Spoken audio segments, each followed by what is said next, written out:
হযরত ইদ্রিস আলাইহিস সালাম আল্লাহর একজন প্রিয় নবী ছিলেন। আজরাইল ফেরেশতা বলছে, আল্লাহ আমি তার সাথে বন্ধুত্ব করতে চাই, আপনি অনুমতি দেন। ঠিক আছে, যাও। পরিচয় দিলেন, আমি ফেরেশতা জিবরাইল, আপনার সাথে বন্ধুত্ব করি।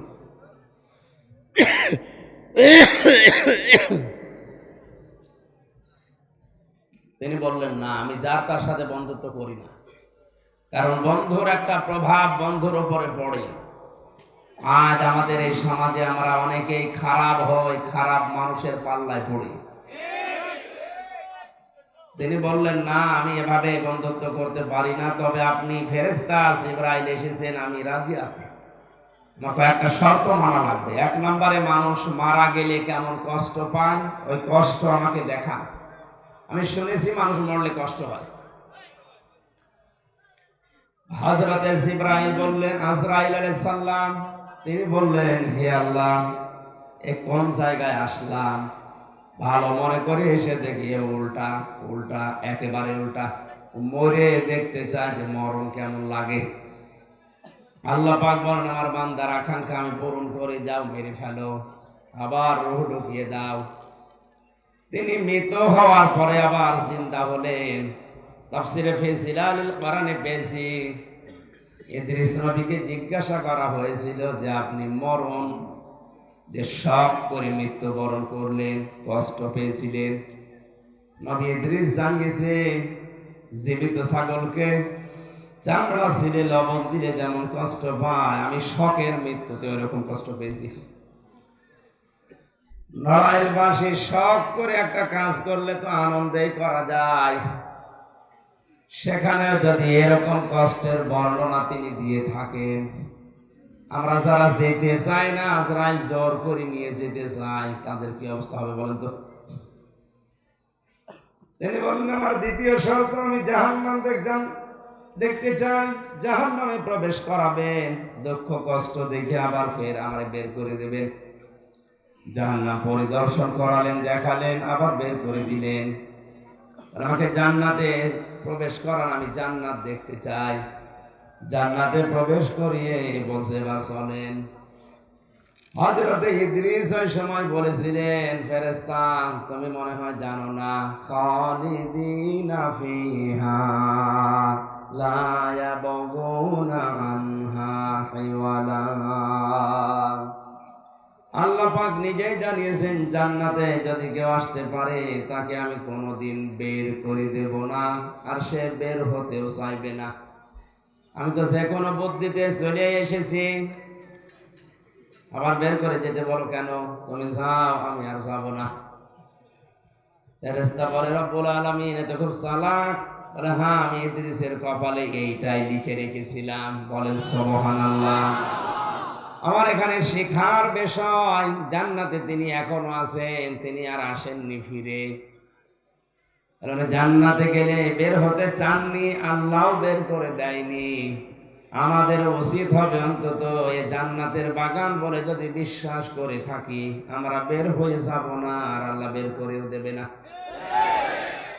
একবার যখন জান্নাতের বাগানে ঢুকতে পেরেছি, জান্নাতে আসল জায়গায় না যাওয়া পর্যন্ত আমাদের বিশ্রাম নেই।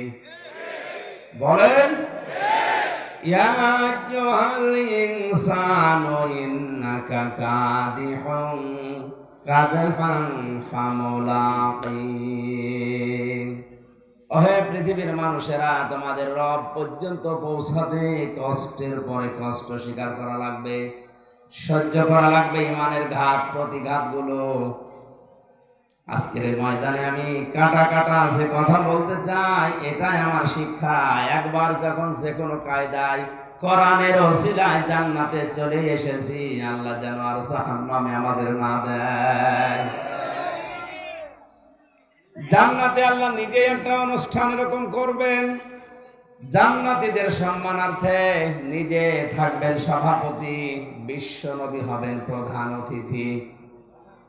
যারা জান্নাত পাবে তারা থাকবে শ্রোতা, অন্য কাউকে সে ময়দানে ঢুকতে দেওয়া হবে না। হযরতে দাউদ নবী আলাইহিস সালাম কোরআনে কারিমের সূরা তাহা তেলাওয়াত করে অনুষ্ঠান উদ্বোধন করবেন। প্রশ্ন আসতে পারে, দাউদ নবী তো আমাদের জামানার না, উনি তো পেয়েছিলেন জাবুর কিতাব, উনি কোরআন পড়বেন কি করে? মহান আল্লাহ যদি কোনো বিষয়ে সিদ্ধান্ত নেয়, শুধু কোন বলেন, সঙ্গে সঙ্গে ফায়াকুন, ওটা হয়ে যায়। আমাদের জীবনে জান্নাতে যাওয়ার জন্য যে কাজগুলো দরকার, আল্লাহ যেন আস্তে আস্তে ওই কাজগুলো আমাদের জোর করে হলেও করিয়ে নেন। যেগুলো আমাদের জাহান্নামে যাওয়ার রাস্তা খুলে দেয়, আল্লাহ যেন দায়িত্ব নিয়ে ওই রাস্তাগুলো বন্ধ করে দেয়।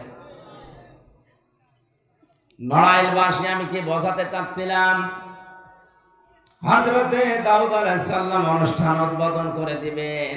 যখন বলবেন সূরা তাহা পড়েন, বলার সঙ্গে সঙ্গে 30 পারা কোরআনের হাফেজ হয়ে যাবেন। আমাদের নবী মুহাম্মদ রাসূলুল্লাহ সাল্লাল্লাহু আলাইহি ওয়াসাল্লাম সূরা রহমান সবচাইতে সুন্দর সূরা তিনি তেলাওয়াত করে শোনাবেন। জীবনে কত নাম শুনেছি, মোহাম্মদ, আহমদ, আব্দুল্লাহ, কোনদিন দেখি নাই। জান্নাতের ওই পরিবেশে নবীজির মুখে আমরা নিজেরা কোরআন শুনতে পারবো যদি জান্নাতি হতে পারি। সর্বশেষ প্রধান অতিথি যিনি সভাপতি, আমাদের মালিক, আমাদের মনিব, তার নিজের কণ্ঠ দিয়ে সূরা ইয়াসিন তেলাওয়াত করে জান্নাতি মানুষদের শোনাবে। 50 আলফা সানা মিম্মা তাউদ্দুন, দুনিয়া 1-2 করে যেভাবে গণনা করো, জান্নাতের ওই পরিবেশে আমাদের মালিকের মুখে এক একটা আয়াত শুনতে সময় লাগবে দুনিয়ার হিসাবে 50,000 বছর। জান্নাতের ওই ময়দানে আমাদের যেন আল্লাহ শ্রোতা হিসাবে একটু জায়গা করে দেন, বলেন আমিন। যারা সুস্থ অবস্থায় ইবাদতের এই জায়গাটায়, এটা কিন্তু এখন ইবাদত চলছে, কি চলছে বলেন? মাজলিস ফিকহিন খায়রুম মিন ইবাদাতি 60 সানা।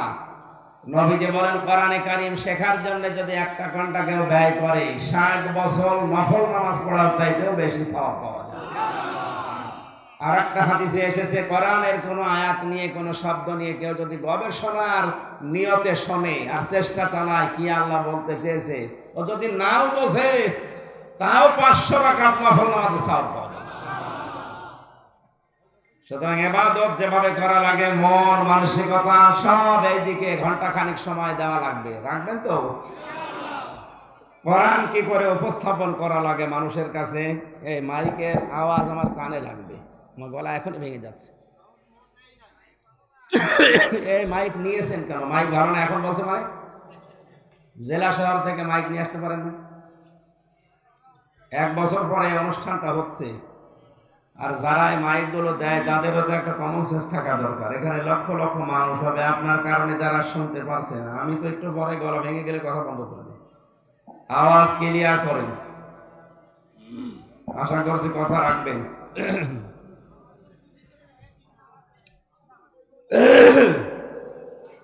নড়াইলবাসী খেয়াল করে শোনেন, কোরআন কি করে মানুষের কাছে উপস্থাপন করতে হয়। আল্লাহ রাব্বুল আলামিন বলেন, কিতাবুন উনজিলা ইলাইকা ফালা ইয়াকুম ফি সাদরিকা হারাজুম মিনহু লিতুনজিরা বিহি ওয়া যিকরা লিল মুমিনিন। সূরা আরাফ 8 নম্বর পারার 10 নম্বর পৃষ্ঠার 1 নম্বর লাইনের 1 নম্বর উপর 2 নম্বর আয়াত। এটা তাফসীরে ইবনে কাসিরে পাবেন। আল্লাহ পাক বলেন, হে নবী, যে কিতাব আপনাকে দিয়েছি এটা শুধু সুমা খাবেন। এক কথা বলেন না কেন? এটা এখন একটা ক্লাস চলছে, ছাত্রের মতো জবাব দেবেন। কোরআন শুধু সুমা খাবেন, মাথার উপরে রাখবেন, এই জন্য পাঠিয়েছি। আয়াতে আল্লাহ নিজে ঘোষণা দিচ্ছেন, লিতুনজিরা বিহি, আপনাকে আমি কোরআন দিলাম, এটা দিয়ে মানুষকে সতর্ক করবেন। আর এই সতর্ক করার সময় যেন আপনার মনের ভেতরে কোনো দ্বিধা দ্বন্দ্ব কাজ না করে। আপনি যদি নিজে দ্বিধা দ্বন্দ্বে পড়ে যান, যেগুলো আল্লাহ বলতে বলেছে আমি বললাম, শোনালাম, এটা আসলে হবে, তো আপনি 100 ভাগ আগে বিশ্বাস করে সংশয় সন্দেহ দ্বিধা দ্বন্দ্ব সব দূর করে নিয়ে আপনি যখন শুরু করবেন। এখানে হারাজন শব্দের ব্যাখ্যা আমি পেয়েছি দুইটা। এক নম্বরে কোরআনে কারীম যখন উপস্থাপন করবেন, সামনে যারা আছে অনেক মানুষ আল্লাহর বক্তব্য শোনার পরে না বোঝার কারণে মন খারাপ করতে পারে। আমার কথা বোঝা যায়? কোরআনের তাফসীর করতে গেলে এক নম্বরে আমার আল্লাহ যে শর্ত দিয়েছেন, অনেক মানুষ আছে না বুঝে আন্দাজে মন খারাপ করতে পারে, আর বাংলাদেশে এখন এটা বেশি। দ্বিতীয় নম্বরে কোরআনে কারীম থেকে যখন আপনি তাফসীর করবেন, এমন এমন বিষয় এলাকায় আছে যেগুলো আবহমান কাল থেকে মানুষেরা ইবাদত মনে করে পালন করে। কারণ তাফসীর করলে ওই আবরণটা খুলে যাবে, ধোঁকাবাজি যদি হয় ধরা পড়বে। কারণ কোরআনের আর এক নাম হচ্ছে ফুরকান, এটা পার্থক্যকারী কিতাব। আপনি তখন দেখতে পাবেন ওই এলাকায় যে মানুষগুলো আপনাকে নিয়ে এসেছিল, তারাই আপনার হাদিয়া তফা নজর নিয়াজ বন্ধ করে তাড়াও দিতে পারে। কয়টা পেলাম আমরা? বলেন। কোরআনের বক্তব্য শোনার পরে না বোঝার কারণে মন খারাপ করতে পারে, এরকম মানুষ আমরা দেশে পেয়েছি। এরপরও কথা বলেন কা ভাই? আওয়াজ বন্ধ করেন, মাইকটা আমার মন মতো হয় না।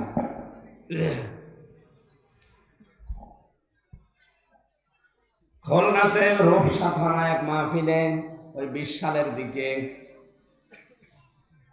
যে মাহফিলের সভাপতি আমাকে বলছে, হুজুর এখানে বিভিন্ন দলের লোকজন আছে, আপনি এক কাজ করেন, পারিবারিক জীবনে অশান্তি চলছে অনেকের, স্বামী স্ত্রীর ভেতরে মিল মহব্বত কি করে হয় এটা বলেন। ঠিক আছে। সূরা নিসা 34 আর 35 এই দুইটা আয়াতে স্বামী স্ত্রীর বিষয়ে ব্যাপক আলোচনা আছে। এই দুইটা আয়াতের তাফসীর করলাম। এখন ওনার যে ওই দিনের বেলা স্ত্রীর সাথে গন্ডগোল হয়েছিল, সাথে আমি জানতাম না। খাবার খেতে নিয়ে গেছে ওনার বাড়ি, দেখি কথা বলছে না, খাবার তুলে দেওয়া তো দূরের কথা, মন খারাপ করে আসে। কি কথা বলে না কেন? আরে আপনাকে না, উনি আমার বলতো, হুজুর আপনি যা যা বললেন আজকে আমার সব হয়েছে, আমার স্ত্রীর সাথে যে গন্ডগোল হয়েছে আপনারা বলে দিল কে? আমি কে বলবো না? না আপনাকে কেউ বলে দিয়েছে আগে থেকে, নাকি আপনি জানলেন কি করে যে এই কারণে গন্ডগোল হয়? আমারে কেউ বলেছে না? বলেছে একজন। কোরআনে কারিমে 1500 বছর আগে আল্লাহ নিজে বলে দিয়েছেন যে এই কারণে গন্ডগোল হয়। সুতরাং এখানে যদি এরকম ধরনের কেউ থাকেন যে যা বলছে তো সব আমার বিপক্ষে যাচ্ছে, তা আমি কি আপনার জন্য আয়াত বানাবো? এই কথা বলে। এই জন্য কোরআনের বক্তব্য শুনে আপনার মন খারাপ হলে আপনি পাল্টাবেন না, আপনি কোরআন সংশোধন করবেন না, নিজেকে পাল্টান আগে। 2 নম্বরে কোরআনে কারিমের বক্তব্য যখন দেওয়া হবে, অনেক নিয়ম নীতির সাথে কোরআনে কারিমের নিয়ম মিলবে না। এতদিন যারা অনেক নিয়মকে ইসলাম মনে করে পালন করছিল, তারা দেখবে কই এগুলো তো আমার বাবার কথার সাথে, আমার দাদার কথার সাথে, আমার পীরের কথার সাথে মিলছে না। দেখবেন হে নবী, ওই মানুষগুলো শুধু মন খারাপ করবে না, আস্তে করে পেছন দিক থেকে কেটে পড়বে। এই যে আস্তে করে পেছন দিক থেকে কেটে পড়বে, এইটা তো আমি বানালাম না, মানে কোথায় আসবো? সূরা নিসা 5 নম্বর পারার 7 নম্বর পৃষ্ঠার 1 নম্বর লাইনের 61 নম্বর আয়াতের শেষের দিকে আছে, রাআইতাল মুনাফিকিনা ওয়া ইয়াসুদ্দুনা আনকা সুদুদা।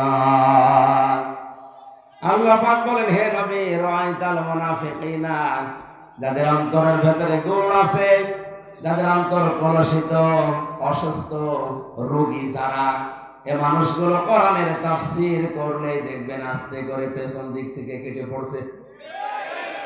এবার ওঠেন তো দেখি, আমি জানি এখন আর উঠবে না। ঠিক আছে, দরুদ আর সালাম পড়ছি। কোরআনে কারিমের এই ধরনটা আমি সামনে রেখে কথা বলবো ইনশাআল্লাহ। দরুদ আর সালাম পড়ছে আমাদের নবী মুহাম্মদ রাসূলুল্লাহ সাল্লাল্লাহু আলাইহি ওয়াসাল্লামের প্রতি, যার আনিত আদর্শ পেয়ে আমরা খুশি না বেজার? কয়েক সেকেন্ডের ভেতরে একটা গুরুত্বপূর্ণ তথ্য জানাচ্ছি। পৃথিবীতে যত ইবাদত আমরা করি, ইবাদত ভেঙে যাওয়ার কিছু কারণ আছে। কথা বলেন এখন। এই যে ওযু করলেন, ওযু ভেঙে যায় 7টা কারণে। কেউ যদি নামাজ পড়তে দাঁড়ায় 19টা কারণে মানুষের নামাজ ভেঙে যায়। কয়টা?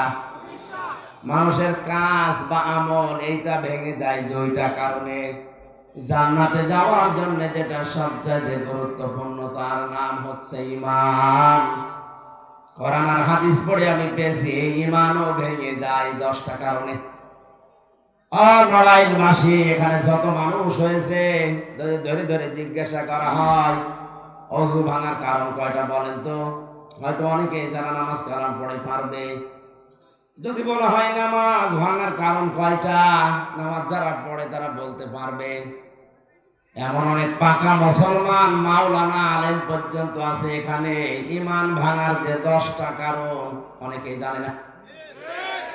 আরে ভাই, ওযু তো পড়ে, নামাজ তো পড়ে, আমল তো পড়ে, আগে তো ঈমান লাগবে। ঈমানই যদি ভেঙে যায়, নষ্ট হয়ে যায়, তা আপনি বাকি আমল করে করবেন কি? প্রথমে যদি কেউ 1 না দিয়ে 1000 সৈন্য দেয়, ও সৈন্যের দাম আছে, আগে 1 দেওয়া লাগবে।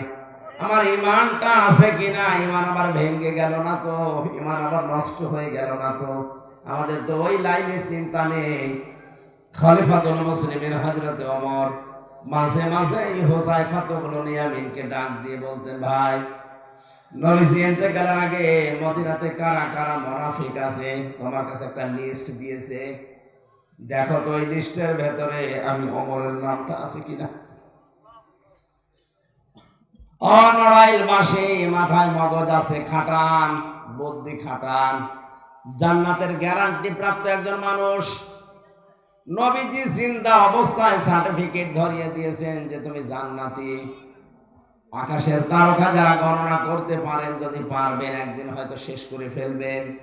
কিন্তু হযরত ওমর 26 বছর বয়সে মুসলমান হওয়ার পর জীবনের শেষ দিন পর্যন্ত এমন এমন কিছু কাজে আঞ্জাম দিয়েছে, কিয়ামত পর্যন্ত মানুষ তার নেকি গণনা করে শেষ করতে পারবে না। শুধু সুবহানাল্লাহ বলার জন্য বলি নাই, ওই কথার ওজন কত টের পাচ্ছেন? আকাশের তারকার চাইতে যার জীবনে নেকির কাজ বেশি। আনা খাতামান নাবিয়্যিন আলা নাবিয়্যা বাদিলা কানা ওমর। আমি শেষ নবী, আমার পরে কোন নবী রাসূল আসবে না। যদি নবী রাসূল আল্লাহ কাউকে পাঠায়, ওমর আল্লাহর নবী হয়ে যাবে। তার মানে নবী হতে যা যা লাগে সব আমার আল্লাহ তাকে দিয়েছিলেন, শুধু নবুয়ত আর আসবে না, এই জন্য তিনি নবী হতে পারেননি। এই পর্যায়ের মানুষ যদি মাঝে মাঝে হুযায়ফাকে ডাক দিয়ে বলতে পারে যে আমার নাম আছে কিনা দেখেন তো। হযরত হুযায়ফা কেঁদে ফেললেন, ডাক দিয়ে বলে, খলিফাতুল মুসলিমিন, কি বলেন আপনি? আপনার মাথা ঠিক আছে? আপনার নামে লিস্টে থাকবে মুনাফিকের লিস্টে? মানে হযরত ওমর ওই দিন হাওমাও করে কেঁদেছিলেন। ডাক দিয়ে বলেছে, হুযায়ফা, পৃথিবীতে নবী ছাড়া কারো ঈমান নিরাপদ না। কে কখন বেঈমান হয়ে যায় বলা যায় না। সকালে আমার ঈমান আছে, বিকালে হয়তো আমি বেঈমান হয়ে যেতে পারি। আমার ভেতরে জার থাকতে পারে মুনাফিকের, নেফাকের। এখনো যদি আমি জানি যে আমার নামটা অন্তত লিস্টে আছে, এখনো তওবা করার সময় আছে, আমি পাল্টিয়ে যাব। সুবহানাল্লাহ। এখন ঈমান আছে না গেছে, এটা জানার জন্য 10টা জিনিস আপনাকে জানা খুব জরুরি। নামাজে ওযু ভাঙার কারণ যেভাবে মুখস্থ করেছেন, নামাজের 13টা ফরজ যেভাবে আয়ত্ত করেছেন, ঈমান কি করে ভেঙে যায় এই 10টা কারণ তার চাইতে বেশি মুখস্থ করা দরকার।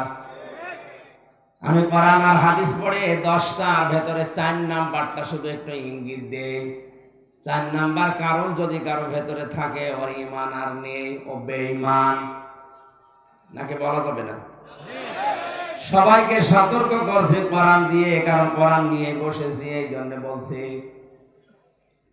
4 নাম্বার কারণ ঈমান ভাঙ্গার, কেউ যদি বিশ্ব নবী বাদ দিয়ে পৃথিবীর অন্য কাউকে আদর্শ মনে করে চলে, ওর ঈমান ভেঙে গেছে।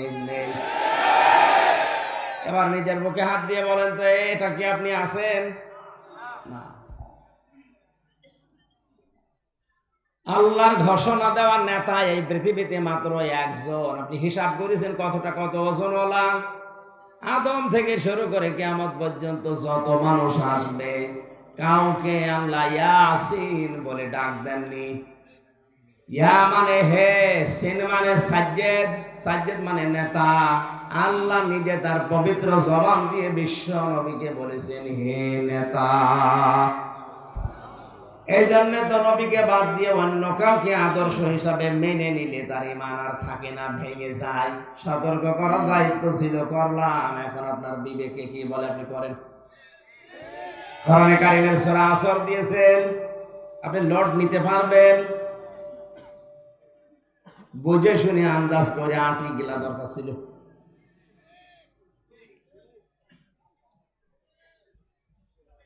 এটা মাস চলছে, শাবান মাস, আজকে 6 তারিখ না? দেখতে দেখতে আর এই যে 8 দিন পরে যে রাত শুরু হবে, সবে বরাত নামে আমরা যেটা জানি এই উপমহাদেশে, সবে বরাত নিয়ে যে ধ্রুবজাল তৈরি হয়ে আছে গ্রামগঞ্জ থেকে আর সব জায়গায়, এটা নিয়ে একটু সমস্যা আছে। কোরআনে কারীম দিয়ে আমি একটু নিরসন করবো, আর হাদিস দিয়ে আল্লাহ যেন তৌফিক দেন, বলেন আমিন। আমি সূরা দোখানের 5টা আয়াত পড়েছি তাফসীর আকারে কথা বলার জন্য। দোখান শব্দের শাব্দিক অর্থ হচ্ছে ধোঁয়া। কি বললাম? বলেন বলেন। ধোঁয়া বা ধোঁয়া। এই দোখান থেকেই তাদখিন, এর বাংলা অর্থ হচ্ছে বিড়ি বা ধূমপান করা। ধূমপানে কি হয়? ধোঁয়া বের হয় না? এটা অনেকে আজ মাকরু বলে চালিয়ে দেয়, যে তেমন কিছু না, একটু মাকরু না। কোনো কিছু আপনি আন্দাজে হারাম বলে ফতোয়া দেবেন না। কোনো কিছু যদি কেউ হারাম বলে ফতোয়া দিতে হয়, তার পক্ষে 3টা দলিল লাগবে। কয়টা? এক কথা বলা লাগবে। আগে দেখতে হবে জিনিসটা নাপাক কিনা। 2 নম্বরে দেখতে হবে জিনিস কোনো অশ্লীলতা ছড়ায় কিনা। কথা বুঝতেছেন? কারণ কোন নাপাক জিনিস আমার আল্লাহ কবুল করেন না, দেখতেও পারেন না। জান্নাতের যে গাছটা ছিল গন্ধম, এটা নাপাক গাছ। আল্লাহ পাক সেখানে পর্যন্ত যেতে নিষেধ করেছিলেন, আর ঘোষণা দিয়েছিলেন যদি যাও জালিম হয়ে যাবা।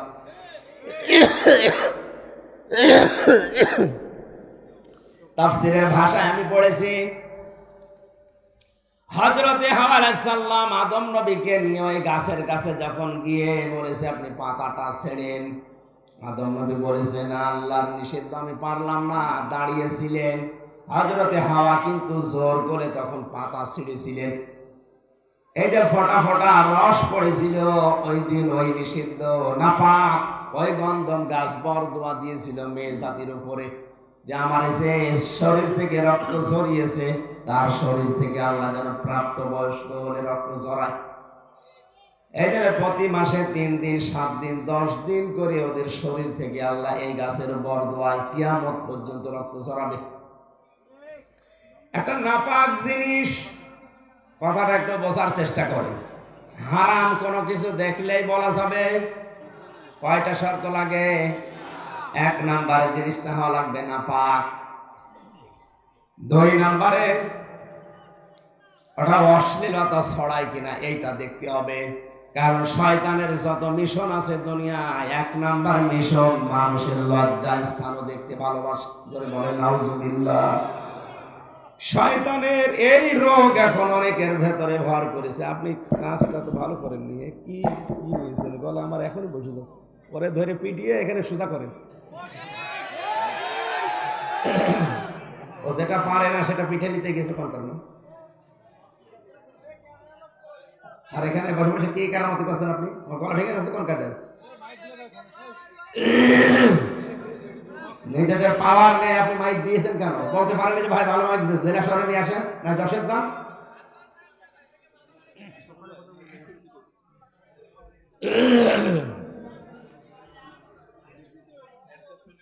আমার ভাইরা, 3 নম্বরে আমি এই ব্যাখ্যার দিকে গেলে সময় চলে যাচ্ছে, এই জন্য থিওরি গুলো বলে যাচ্ছে।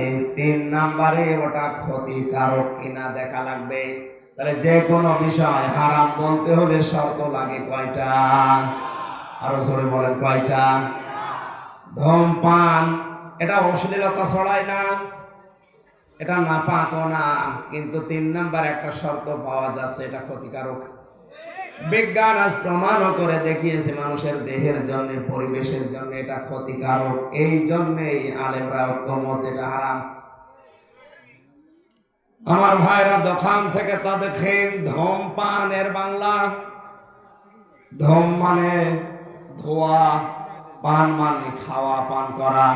যারা ধোয়া খায়, জাহান্নামীদের যত খাবার আছে তার অন্যতম খাবার খাওয়াবে আল্লাহ ধোয়া। বলেন নাউজুবিল্লাহ। সেই সূরা থেকে আমরা পড়েছি মাত্র 5টা আয়াত। আয়াত আছে 59টা। 44 নাম্বার সূরা কোরআনে কারিমের এটা। 3টা রুকু আছে। প্রথম রুকুয়ে আল্লাহ ঘোষণা দিচ্ছেন হামিম ওয়াল কিতাবিল মুবিন। ভালো করে শুনবেন, আমরা প্রবেশ করে ফেলেছি কোরআনে। আল্লাহ পাক বলেন হামিম, এটা আমার বন্ধুর নাম হতে পারে, বাইরের অর্থ আর কেউ জানে না। কোরআনে এরকম 29টা শব্দ আছে যেটার অর্থ শুধুমাত্র আল্লাহ জানে। সুবহানাল্লাহ বলতে পারবেন? তাদের জন্য হামিম একটা। দ্বিতীয় নম্বরে আল্লাহ কসম দিচ্ছেন ওয়া দিয়ে, ওয়াল কিতাবিল মুবিন, স্পষ্ট কিতাবের কসম। কোরআন স্পষ্ট না অস্পষ্ট? বলেন বলেন। যারা বললেন আমার স্পষ্ট, এটা আপনার কাছে আমার কাছে না, কারণ কোরআন আমাদের কাছে অস্পষ্ট। এখনই যদি খুলে বলা হয় যে আয়াতগুলো কি পড়লাম একটু বলেন তো মাতৃভাষায়, আপনার পারবেন না। তাই আপনার কাছে স্পষ্ট হলে কি করে? অথচ নরসিংদীর গিরিশচন্দ্র সেন বেটা হিন্দু মানুষ, আমাদের চাইতে কোরআন শরীফ তার আয়ত্ত বেশি ছিল। সে শুধু বাংলা অনুবাদ করে নাই, তাফসীর পর্যন্ত লিখেছে। এখানে কোনো আলেম যদি থাকে জিজ্ঞাসা করেন, তাফসীর করতে হলে এক একটা শব্দের একাধিক অর্থ জানা লাগে, নয়তো আপনি উলট পালট করে ফেলবেন। কোরআনে যে কোনো শব্দের কমপক্ষে 33টার উপরে আপনার অর্থ আয়ত্ত থাকা লাগবে। যেখানে যেটা সেট হয় ওইটা ওই জায়গায় লাগানো লাগবে। যেমন দরবা মানে মারা, আঘাত করা। অন্য কোন জায়গায় আল্লাহ দরবা দিয়ে মারা না, সফর করা, এটা বুঝিয়েছেন। এমন কিছু জায়গা আছে যেখানে দরবা মানে আঘাত করা, মারা, উদাহরণ দেওয়া, সফর করা। একটা একটা করে অনেকগুলো অর্থ আছে, সেটা যে জায়গায় খাটবে আপনাকে ওই জায়গাটা দেওয়া লাগবে। গিরিশচন্দ্র সেন যদি বলে যে আমার কাছে কোরআন স্পষ্ট, তাহলে মেনে নেওয়া যায়। 96 ভাগ মুসলমানের দেশে 100 জনের 96 জনই কোরআন সম্পর্কে অজ্ঞ। কথা বলে ঠিক কিনা? এটা আল্লাহ কসম দিয়েছেন স্পষ্ট কিতাবের, আমাদের কাছে এটা স্পষ্ট হওয়া লাগবে। কোরআনের কাছে যারাই আসে তাদের ইমান এমন আল্লাহ বাড়িয়ে দেয়, ওরা আর গোপনে কোনো কিছু করতে চায় না, করেও না, ওরা ওপেন হয়ে যায়। হযরতে ওমর যেদিন মুসলমান হয়েছিলেন, ডাক দিয়ে বলেছেন, হে নবী, এটা সত্য না মিথ্যা তাই বলেন আগে। নবীজি বললেন এটা সত্য কোরআন। হযরত ওমর বলেন, হে নবী, সত্য জিনিস গোপনে প্রচার করা দরকার নেই, আপনি আমার একটু অনুমতি দেন, আমি একবারে কোরআনটা নিয়ে মিছিল করে আসি কাবার চত্বরে। কোরআনের কাছে যারা আসে এরা গোপনে থাকে না, ওপেন হতে চায়। আর আমরা এমন মুসলমান এই পৃথিবীতে এখন তৈরি হচ্ছে, বলে হুজুর দিনকাল ভালো না, দোয়া করেন, গোপনে আসি। আপনি আর কতদিন গোপনে থাকবেন? প্রধান অতিথি যে আয়াতটা পড়েছিলেন, হয়তো আয়াতটা ভালোভাবে পড়তে পারেননি। ইন্নী জাইলুন ফিল আরদি খলিফা, অবশ্যই আমি মানুষকে জমিনের খলিফা করে পাঠাতে চাই। কোন জায়গার? বলেন বলেন। মানুষ খেলাফতি দেবে, খেলাফতি করবে, পরিচালক হবে, প্রতিনিধি দায়িত্ব পালন করবে জমিনে। আজ আমরা আল্লাহর ঘোষণা মতো মুসলমানেরা জমিনে নেই, এই জন্য তাম দুনিয়া চষে বেড়াচ্ছে সব জালিমরা। ওরা ফাঁকা পেয়েছে জমিন, এই জন্য আমাদেরকে তৈরি হওয়া লাগবে ওইভাবে। ওরা যেটা দিয়ে ইসলাম ধ্বংস করার বিরুদ্ধে কাজে লাগাবে, ওইটা উল্টিয়ে ইসলামের পক্ষে কাজে লাগাতে হবে। এটা এখন সব চাইতে বড় জিহাদ পৃথিবীতে। আল্লাহ স্পষ্ট কিতাবের কসম দিলেন। কি বলতে চান তিনি? এটা দিয়ে অনেকে তাফসীর কারক যারা আছে ইঙ্গিত দিয়েছেন, নিষ্পে শাবান 15 যে তারিখ 14 দিবাগত রাত্রে এই শাবান মাসের এই তারিখটার দিকে ওই আয়াত দিয়ে ইঙ্গিত দিয়েছেন। ইন্না আনজালনাহু ফি লাইলাতিন মুবারাকাহ, অবশ্যই আমি আল্লাহ আমার এই কিতাবকে, কোরআনকে নাযিল করেছি বরকতময় এক রাতে। ইন্না কুন্না মুনজিরিন, অবশ্যই আমি আল্লাহ নিজে সতর্ককারী। খেয়াল করে, ইন্না কুন্না মুনজিরিন, অবশ্যই আমি আল্লাহ তোমাদেরকে সতর্ককারী। সতর্ক করছেন সরাসরি কে? কত বিষয়ের সতর্কতা আছে, প্রায় 73টা আছে এই সূরার ভেতরে। এতগুলো সতর্ক বাণী তার অন্যতম আমি পেয়েছি। এই পৃথিবীতে নিজে যদি কোনো খারাপ কাজ করে, খারাপ কাজের সূচনা করে, আর ওইটা যদি নিরপরাধ কোনো মানুষের উপরে চাপিয়ে দেয়, যতদিন পর্যন্ত এই মানুষটা না মরবে ততদিন পর্যন্ত এই অন্যায়টা তার না করি আল্লাহ মারবে না। এটা মন্তব্যের বিষয় ছিল, তাফসীরে পেয়েছিলাম। আর যেটা বাংলার ঘরে ঘরে অহরহ চলতে, আন্দাজে মন্তব্য করা, আন্দাজে এক দোষ দিয়ে দেওয়া।